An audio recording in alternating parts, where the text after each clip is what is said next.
د قاضي د ښځې سره زنا لنډه او عبرتناکه کیسه. یو محصل د قضا څانګه کې درس لوسته. یو ورځ کور ته راغی چې ګوري ښځې سره یو کس په بدلمنۍ زنا لګیا دی. هغوی چې کله قاضي ولیده نو داسې وډار شول لکه له اسمانه چې پرې تندر رالوېدلی وي. قاضي سړي ته وویل جامې دې واغونده. سړي ورته وویل په الله قسم چې دې ښځې په ځان ورګرم کړم. قاضي ورته وویل جامې دې واغونده، الله دې په تا پرده واچوي. نور یې له کوره ویست.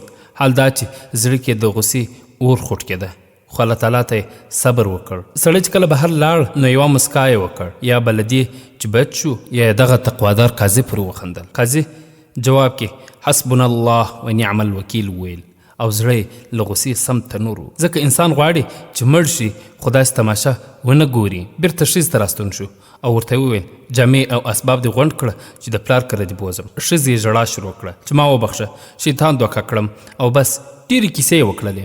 قاضي چوپ کېناست تر څو چې ښځه یې غلې شوه. 3 طلاق یې ورکړل او بیا یې ورته وویل الله تعالی دې پر تا پرده واچوي. حسبنا الله و نعم الوکیل. له خپل کور څخه 300 کیلومتره واټن منزل وروسته یې د خسر کور ته ورسولم. هلته له رسولو وروسته یې ورته وویل الله تعالی دې پر تا پرده واچوي. له هغه الله وډار شه چې تا ګوري او بیا هم له پراخه دروازو څخه روزي درکړي.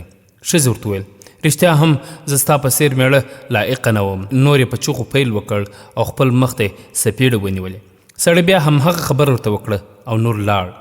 قاضي وایي کلونه تیر شول تر دې چې له پوهنتون څخه فارغ شوم، خو نور مې خپل وطن ته د تللو لپاره هیڅ طبیعت نه جوړېده. سره له دې چې زیات کلونه تیر شول خو د هغه سړي له سپکاوي ډکه مسکا مې نه هېرېدله. بل وخت قاضي بل واده وکړ او اولادونه یې وشول او له فراغت وروسته محکمه کې قاضي مقرر شو. نوې ښځه ډېره ښه ښځه وه. د قاضي لپاره دومره زیار ویسته چې بې حده ډېر. قاضي وایي چې الله پاک بدل کې داسې ښځه راکړله چې هېڅکله مې یې سوچ نشو کولی. په پوره معنا لویه ښځه وه. قاضي د کار تر څنګ په سبقونو کې مخته لاړ او په اسلامي قضا کې یې دکتورا واخیستله. جده کې د سترې محکمې قاضي شو. قاضي وایي هر لمانځه کې به مې الله تعالی ته سوال کاوه چې هغه منظر مې له مغزو وباسي، خو بس چې هر کله به مې کوم کس په خندا ولیده نو هغه زناکار به رایاد شو، خو اعوذ بالله من الشیطان الرجیم به مې ویل. قاضي کیسه کوي چې یو ورځ یوه دوسیه راغله او ما ته رامخته شوه. قضیه د قتل وه. دلته نو زما د هغې دعا حسبنا الله و نعم الوکیل نتیجه وه. دا مجرم همهغه کس و چې زما کور کې مې په زنا لیدلی و. اوس یې یو کس وژلی و او په زنځیرونو تړلی یې راوست. کله چې زما مخې ته راوست نو سړي کیسه شروع کړه چې شیخه زه الله تعالی ته پناه وړم او بیا تا ته. قاضي ورته ویل دلته څه شی راوستی یې او څه ستونزه دې ده؟ سړی وویل خپلې ښځې سره مې بستر کې بل سړی ولیده نو مړ مې کړ. قاضي وویل ولې دې همداسې نه خوشي کاوه او دا به دې ورته ویلي وه چې الله تعالی دې در باندې پرده واچوي. سړي وویل ای شیخه ستا په ځان داسې لورېږي؟ قاضي وویل هو په ځان مې لورېږي او بس تنها دومره وایم حسبي الله و نعم الوکیل. سړی حیران شو او وویل داسې خبره خو مې مخکې هم اورېدله وه. قاضي وویل هو تا له ما هغه مهال واورېدل چې کله دې زما کور کې زما ښځې سره خیانت وکړ او له کور زما وتل دې غنیمت وګڼل. بس زما ښځې پسې وې تر دې چې زنا ته دې تیاره کړې وه.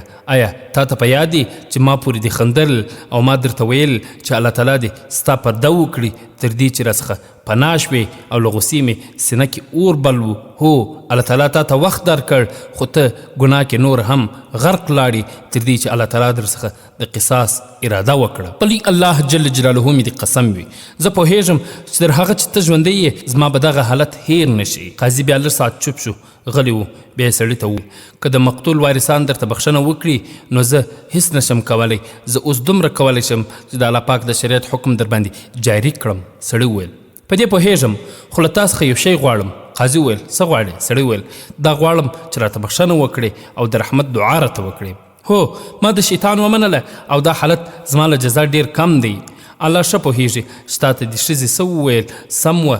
همدا زه وم چې په مختلفو لارو چارو مې ستا ښځه بې لارې کړله. هره لاره چې ناکامه شوه نو بله شیطاني لاره به مې ونیوله. دا رښتیا دی. کاش دا هغه وخت زه وژلی وم او ما مې خپله ښځه په هغه حالت نه لیده. قاضي وویل الله تعالی دې تا ته دنیا او آخرت کې بخښنه وکړي. له دې وجې مې د مقتول کورنۍ ته وویل کوښښ وکړئ دا سړی په دیت ورکولو له قصاصه وژغورئ. خو د الله تعالی حکمت له هر څه پورته دی. الله تعالی سړي څخه د انتقام اخیستلو اراده کړې وه. عبرت له دې کیسې څخه ډېر عبرتونه اخیستلی شو. هوښیاران وایي د بل ور مه وهه په نوک چې ستا به ووهي بسوک. نو هر څوک چې د بل پرده سیرې کړي الله تعالی به یې خامخا پرده سیرې کوي. امام شافعي رحمه الله وایي زنا پور ده، نن ته دا پور اخلې، سبا به ستا مور، خور، لور یا ښځه دغه پور پرې کوي.